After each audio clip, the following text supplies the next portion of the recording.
Selamat berjumpa kembali dalam Lena Audio Sahabat Seperjalanan. Hari ini adalah hari Rabu 29 Mei 2024. Tema renungan saat teduh kita dengan judul Pikiran yang Sehat. Firman Tuhan terambil dalam Filipi pasal 4 ayat 8 sampai dengan ke-9. Jadi akhirnya saudara-saudara, semua yang benar, semua yang mulia, semua yang adil, semua yang suci, semua yang manis, semua yang sedap didengar, semua yang disebut kebajikan dan patut dipuji, pikirkanlah semuanya itu. Dan apa yang telah kamu pelajari, dan apa yang telah kamu terima, dan apa yang telah kamu dengar, dan apa yang telah kamu lihat daripadaku, lakukanlah itu, maka Allah sumber damai sejahtera akan menyertai engkau. Mari kita berdoa. Bapa dalam surga, terima kasih buat kebenaran firman Allah. Karena kami dipanggil menjadi anak-anak Tuhan yang hidup sehat secara menyeluruh.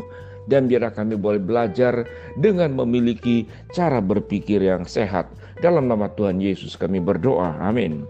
Shalom sahabat seperjalanan yang dikasihi Tuhan. Kalau kita bertemu dengan orang yang kemudian bertingkah laku yang menyimpang, melakukan hal-hal yang di luar nalar, melakukan hal-hal yang di luar akan nilai-nilai yang umum, dan melakukan pelanggaran-pelanggaran dan tindakan-tindakan yang kita kategorikan aneh, maka itu kemudian selalu ada pertanyaan, sehatkah dia atau sehatkah engkau? Itu dikenakan kepada dia dan kepada engkau. Jadi waktu kita melihat ada orang lain bertingkah laku yang tidak tepat, bertingkah laku yang aneh, bertingkah laku yang melanggar, kita bertanya, sehatkah engkau? Sehatkah Anda?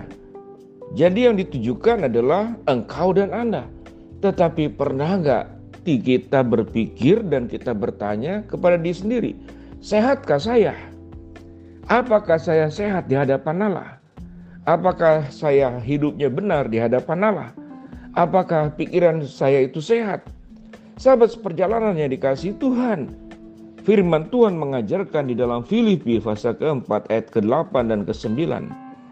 Setelah Tuhan Yesus menjelaskan panjang lebar setelah firman Tuhan dalam kitab Filipi di sini, Rasul Paulus memberikan catatan dalam nasihat terakhir yang ditujukan kepada Euodia, kunasehatkan, dan Sinteke, kunasehatkan, supaya sehati sepikir dalam Tuhan. Bahkan ku minta kepadamu, Sunsugos, temanku yang setia, tolonglah mereka, karena mereka telah berjuang dengan aku dalam pekabaran Injil bersama-sama dengan Clemens dan kawan-kawanku sekerja lain yang namanya tercantum dalam kitab kehidupan. Jadi di sini kita bertemu dengan Rasul Paulus menyampaikan kepada rekan-rekan sekerjanya, rekan-rekan sepelayanannya, nasihat-nasihat yang luar biasa. Sebelum kita berbicara tentang berpikir sehat, ayat ke-4 sampai dengan ayat yang ke-7 itu menjelaskan juga tentang membuat kita bisa berpikir sehat atau tidak. Ayat ke-4 dikatakan, bersukacitalah senantiasa dalam Tuhan. Sekali lagi kukatakan, bersukacitalah. Hendaklah kebaikanmu diketahui semua orang. Tuhan sudah dekat. Janganlah hendaknya kamu khawatir tentang apapun juga, tetapi nyatakanlah dalam segala hal keinginanmu kepada Allah dalam doa dan permohonan dan ucapan syukur. Damai sejahtera Allah yang melampaui segala akal akan memelihara hati dan pikiranmu dalam Kristus Yesus.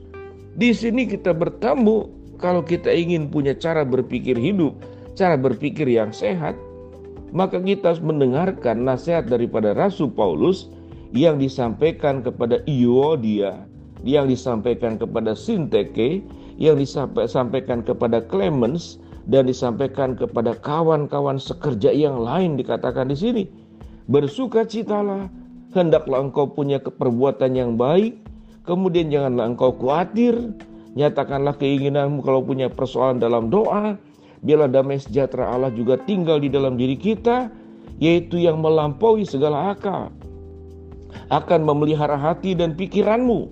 Kita bertemu juga di sini dikatakan akan memelihara hati dan juga pikiranmu. Lalu apa yang ada di dalam pikiran sehat? Firman Tuhan berkata di dalam Filipi yang menjadi catatan dan surat yang dikirim oleh Paulus kepada jemaat di Filipi. Apa yang ada dalam pikiran kita yang sehat? Semua yang benar, semua yang mulia, semua yang adil, semua yang suci, semua yang manis, semua yang sedap didengar, semua yang bersifat kebajikan, yang patut dipuji. Pikirkanlah semuanya itu. Setelah kita memikirkan semua yang baik, dengan catatan pada ayat-ayat sebelumnya, orang yang berpikir sehat itu akan bersuka cita. Orang yang sesudah berpikir sehat juga, dia tahu bagaimana hidup itu harus menjalankan kebaikan. Orang yang berpikir sehat juga, dia tidak akan khawatir. Segala sesuatu persoalan dia akan bawa kepada Allah dalam doa dan permohonan dan ucapan syukur. Dan orang yang berpikir sehat juga, dia akan mengalami yang namanya damai sejahtera Allah yang melampaui akal. Akal itu adalah pikiran. Memelihara hati dan pikiranmu dalam Kristus Yesus. Setelah itu kemudian dijabarkan kembali. Orang yang berpikir sehat itu, dia akan memikirkan apa pada bagian ini. Semua yang benar, mulia, adil, suci, manis, sedap didengar, kebajikan, patut dipuji. Pikirkanlah semuanya itu. Setelah kita berpikir sehat, maka hidup kita pun juga akan sehat. Apa yang firman Tuhan katakan? Apa yang engkau pelajari, apa yang engkau terima, apa yang engkau dengar daripadaku, dari Rasul Paulus. Firman Tuhan berkata, lakukanlah semuanya itu. Allah sumber damai sejahtera akan menyertai engkau. Sahabat seperjalanan yang dikasihi Tuhan, itu yang firman Tuhan katakan. Pikirkanlah semuanya itu, lalu kemudian lakukanlah semuanya itu. Setelah engkau mempelajari, setelah engkau menerima, setelah engkau mendengar, maka lakukanlah semuanya itu. Dengan demikian, sahabat seperjalanan, pikiran adalah awal daripada segala macam tindakan. Juga memang hati. Tetapi otak, kalau kita belajar bahwa ikan busuk dimulai dari kepala. Manusia pun sama, dimulai dari pikirannya, dimulai dari hatinya. Memang pikiran dan hati itu menyatu jadi satu. Tetapi busuk itu dimulai dari kepala. Kalau dalam pikiran kita tidak dikuduskan, pikiran kita kemudian punya pikiran-pikiran yang lain, maka akan perbuatan-perbuatan lain juga.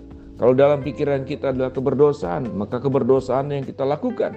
Tapi kalau dalam pikiran kita sebagaimana dijabarkan panjang lebar tadi, bahwa kita dipanggil supaya kita bersuka cita, kita ada permohonan bahwa dalam doa, dan ingat ada damai sejahtera Allah, lalu semua yang benar, mulia, adil, suci, manis, sedap didengar, kebajikan, patut dipuji. Pikirkanlah semuanya itu, lalu kemudian apa yang diterima, dipelajari, didengar, yang dilihat dari Paulus, katakanlah, lakukanlah semuanya itu. Maka Allah sumber damai sejahtera akan menyertai engkau. Mari sahabat seperjalanan, sepanjang hari kita memiliki kepala dan otak, maka belajarlah memikirkan semua yang baik, maka hidup kita pun akan melakukan perkara-perkara yang baik. Tatkala pikiran kita dikuduskan, disucikan oleh Tuhan, maka kekudusan dan kesucian juga yang kita lakukan dalam kehidupan kita. Mari kita berjuang supaya kita punya pikiran yang sehat, maka hidup kita akan diberkati, dan apa yang kita perbuat pun akan memberkati banyak orang. Mari kita berdoa. Bapa dalam surga, terima kasih buat kebenaran firman Allah yang kami pelajari hari ini. Mau berdoa buat sahabat perjalanan yang sedang sakit, Tuhan jamah sembuhkan. Sahabat perjalanan yang sedang menghadapi masalah, Tuhan bukakan jalan. Sahabat perjalanan yang sedang berdoa mengharapkan sesuatu, Tuhan kabulkan dengan cara dan waktunya Tuhan. Dan Tuhan tolong setiap kami masing-masing, supaya kami memikirkan perkara-perkara yang sehat, perkara-perkara yang indah, mulia, sehingga kehidupan kami pun mengerjakan perkara-perkara yang mulia. Dalam nama Tuhan Yesus kami berdoa, amin. Shalom, Tuhan memberkati.